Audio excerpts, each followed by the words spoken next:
Good morning, सुप्रभात, केम छो, सलाम। उम्मीद है आप सब लोग बेहतर होंगे, अपना ध्यान रख रहे होंगे। हम सभी लोग एक बात अच्छे से जानते हैं कि इस बार जो कोविड की तीसरी लहर है वो उतनी खतरनाक नहीं जितनी सेकंड लहर थी। लेकिन तब भी मैंने आपसे कहा ना कि वायरस जो है जितनी बॉडी के अंदर जाता है उतनी बार वो म्यूटेट करता है, इसलिए हमको इन्फेक्शन से बचना है, ताकि भले ही वीक वायरस हो लेकिन जो है ऐसा ना हो कि कहीं ये जो है कोई डेंजरस वेरिएंट में कन्वर्ट हो जाए। क्योंकि आपको पता होना चाहिए कि डेल्टा वेरिएंट जिसने पूरी दुनिया में तबाही मचाई, वो डेल्टा वेरिएंट हमारे इंडिया से ही ओरिजिनेट हुआ था। ठीक है, चाइना से जो आया था वो फर्स्ट वर्ड वेरिएंट था, उसके बाद जो कई वेरिएंट आते रहे, लेकिन सबसे खतरनाक वेरिएंट जो है वो इंडिया से ओरिजिनेट हुआ था, that is delta variant.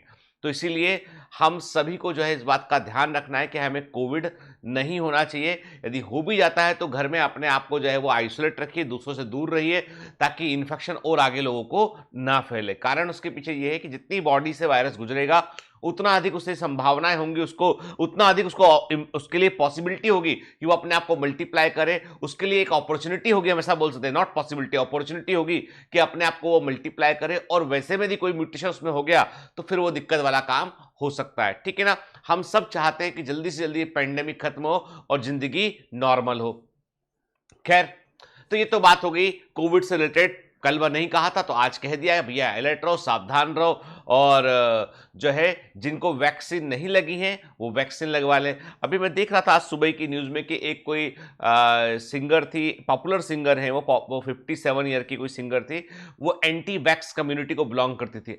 Anti wax community मतलब वेस्टर्न कंट्री में कुछ लोग ऐसे जो वैक्सीन का विरोध करते हैं उसमें शामिल थी। लेकिन उनको दिक्कत ये जा रही थी कि यूरोपियन कंट्री में आजकल क्या है, कहीं ट्रेवल करना हो, सिनेमा हॉल जाना हो, मॉल जाना हो, तो या तो आपको वैक्सीन का सर्टिफिकेट दिखाना पड़ता है, या आप ऑलरेडी बीमार पड़ चुके हो तो फिर एक सर्टिफिकेट मिलता है, सर्टिफिकेट ऑफ नेचुरलाइजेशन, कि आप अपने आप बीमार पड़ चुके थे और आपके अंदर एंटीबॉडी है, तो अब आप जो है वो कहीं भी जा सकते हैं। ऐसा वेस्ट में कर। तो अब क्या था, ना तो वो बीमार पड़ी थी ना वैक्सीन लगवा रही थी वो, तो उन्होंने जानबूझ के अपने आप को कोविड से इन्फेक्ट करवा लिया। कुछ लोगों के पास गई वो ऐसी बगैर मास्क के, उन्होंने कहा कि मैं इन्फेक्ट कराना चाहती हूं अपने आप को, और इन्फेक्ट हुआ, लेकिन कंडीशन कंट्रोल के बाहर हो गई और उनकी आज डेथ भी हो गई। अब आप सोचिए कि ये किस तरह की समझदारी है कि जो है वैक्सीन लगवाना नहीं है और नियम कानून मानने नहीं है। तो ऐसा नहीं करना चाहिए। पढ़े लिखे लोग भी कई बार इस तरह की हरकतें करते हैं। तो वैक्सीन का नंबर आए तो वैक्सीन जरूर लगवाइए। चलिए, कोविड से रिलेटेड बातें कम खत्म। ठीक है, कम और खत्म। ठीक है, अब आज मैं आपको आपके साथ एक एक्सपेरिमेंट करने वाला हूं। मैं आपके साथ एक प्रयोग करने वाला हूं, तो आप सब लोग तैयार हो जाइए और उस प्रयोग पर ध्यान देने के लिए। ठीक है, मैं आपको को जो है वो एक तस्वीर दिखाऊंगा, एक पिक्चर दिखाऊंगा, और उसके बाद मैं आपसे पूछूंगा कि वो तस्वीर में आपने क्या देखा। तैयार है आप सब लोग? मैं कुछ सेकंड रुकूंगा भी ताकि आपने लाइव कमेंट आप उसमें कर सके। आपके सामने स्क्रीन पर मैं आपको फोटोग्राफ दिखा रहा हूं, एक तस्वीर दिखा, not photograph, it's a sketch दिखा रहा हूं आपको मैं।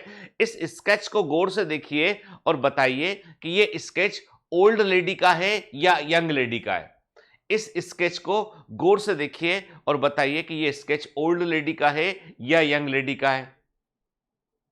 देखिए, मैं आपको उस वक्त दे रहा हूं, है ना। हे स्केच ये एक लेडी का ही है ना। अब इसमें ये पहाड़ है ना, आसमान है, ये फालतू चीजें मत सोचिएगा, है ना। सोचने को आदमी कुछ भी सोच सकता है, पर मैं आपको आपसे सिर्फ एक क्वेश्चन किया है कि इस स्केच को देखिए और बताइए कि स्केच जो है वो यंग लेडी का है या ओल्ड लेडी का स्केच है। इसको देखकर बताइए मुझे। चलिए, आप में से अधिकांश लोगों ने बोला कि ये जो स्केच है ये एक ओल्ड लेडी का स्केच है। साफ साफ दिखाई पड़ रहा है इसमें हमें साफ साफ जो है वो दिखाई पड़ रहा है इसमें कि हमें उसके जो है वो लिप्स दिखाई पड़ रहे हैं, हमें उस लेडी के लिप्स दिखाई पड़ रहे हैं, हमें उसकी नोज दिखाई पड़ रही है ना। ठीक है, ठीक है, और वो एक कपड़ा ओढ़े हुए, तो हमें एक ओल्ड लेडी यहां पर तस्वीर में दिखाई पड़ रही है इस लाइन डायग्राम में। ठीक है, यानी एक इस स्केच के अंदर हमें एक ओल्ड लेडी दिखाई पड़ रही। क्लियर? ठीक है, अब मैं आपको एक दूसरी तस्वीर दिखाऊंगा और फिर पूछूंगा सेम क्वेश्चन कि वो यंग लेडी है कि ओल्ड लेडी है। चलिए, आपको मैंने दिखाया, अब देखिए, आप बोलोगे, तस्वीर देखिए गौर से, बताइए कौन है। ठीक है, अभी आपको मैंने दिखाया, फिर दूसरी तस्वीर दिखाया, अब बताइए। तो अब आपने क्या कहा, आपने कहा कि ये जो है सी इज द सेम लेडी। ठीक है, कपड़ों का फर्क है, आप देखिए, यानी वस्त्र का फर्क है, कपड़ों का फर्क है। इसमें आपको वो स्केच इस तरह का दिखाई पड़ा है, जब इसी स्केच को हमने, है ना, देखिए ना आप, आपके सामने है ना, ये तस्वीर देखी थी हमने, इसके बाद हमने ये वाली तस्वीर देखी है हमने, है ना, क्लियर, ठीक है। चलिए, तो अब आपने क्या कहा, आपने कहा कि both pictures are same lady, कि ये सेम लेडी को बिलोंग करती है, सेम लेडी को बिलोंग करती है, सेम लेडी की पिक्चर्स हैं, ठीक है, ठीक है, कोई गलती नहीं है, आप बिल्कुल सही हैं, आपने बिल्कुल सही कहा कि आपने कहा ये ओल्ड लेडी थी और ये तस्वीर देखा हमने, ये भी ओल्ड लेडी है, फर्क इतना सा है, यहाँ पे कपड़े वपड़े हमको फर वगैरह दिखाई पड़ रहे हैं हमें, क्लियर, ठीक है।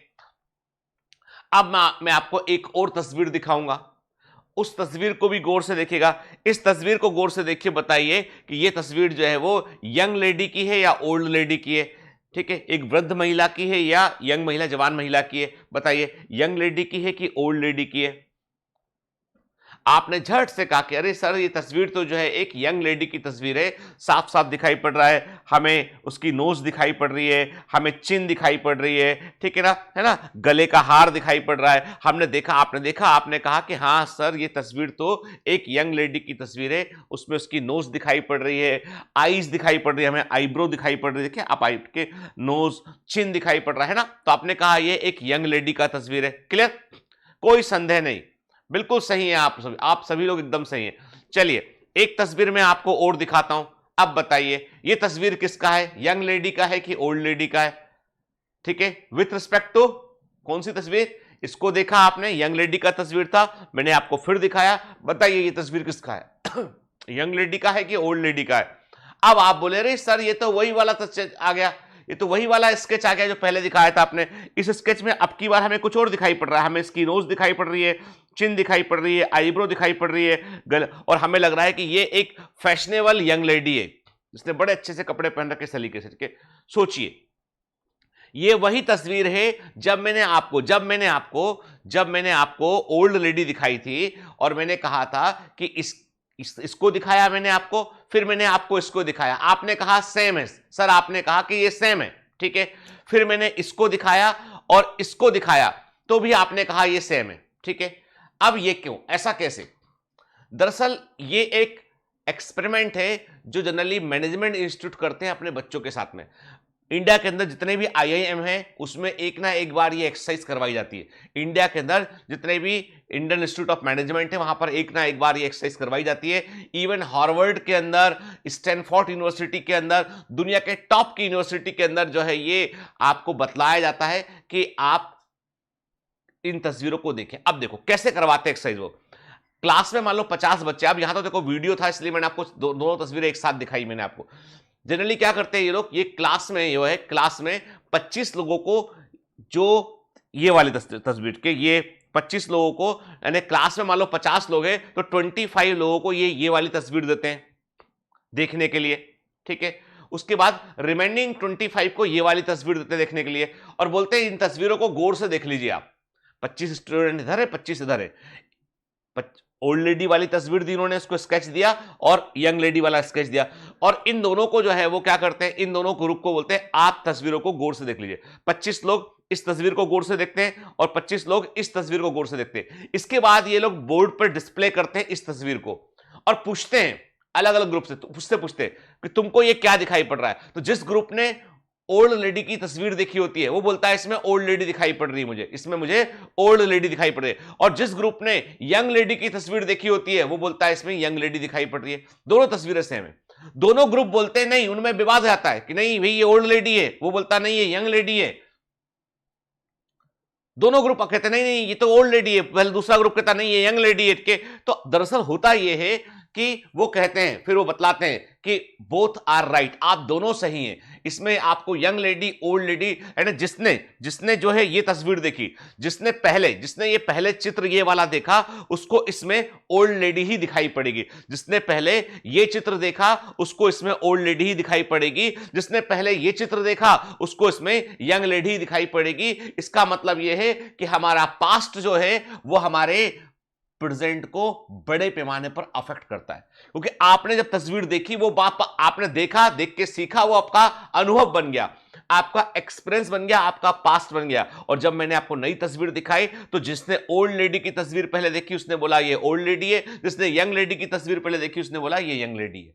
मतलब हमारे अनुभव हमारे आने वाले डिसीजन को प्रभावित करते हैं, हमारा पास्ट हमारे भविष्य को प्रभावित करता है। और इसलिए कई बार हम निर्णय लेने में गलतियां कर बैठते हैं। कई बार हम डिसीजन मेकिंग में हमको लगता है कि हमारा निर्णय सही है, हम जो कह रहे हैं वही सही है, क्योंकि वो आपका अनुभव था, वो आपने पहले देखा था, इसलिए आपको लगता है कि वही सही है। लेकिन दूसरा बोल रहा है कि ये सही नहीं है, कुछ और सही है, तो आपको उससे बहस करने का कोई पॉइंट नहीं बनता है, क्योंकि दोनों के अनुभव अलग अलग थे। दो अलग अलग तस्वीरें मैंने दिखाई आपको, एक ओल्ड लेडी की तस्वीर, एक यंग लेडी की तस्वीर दिखाई, और फिर सेम तस्वीर को दिखाया। तो जिसने ओल्ड लेडी की पहले देखी उसने बोला ये ओल्ड लेडी है, जिसने यंग लेडी की देखी उसने बोला यंग लेडी है। दोनों के दोनों सेम तस्वीर को देख रहे होते हैं, लेकिन दोनों के का पर्सपेक्टिव अलग अलग होता है। इसका मतलब यह है कि जीवन में कई बार आपका मतभेद हो सकता है। जीवन में कई बार आप जिन लोगों से इंटरेक्ट करते हैं सेम डिसीजन पर आप नहीं पहुंच सकते हैं, क्योंकि आपके पुराने अनुभव आपको वैसा करने से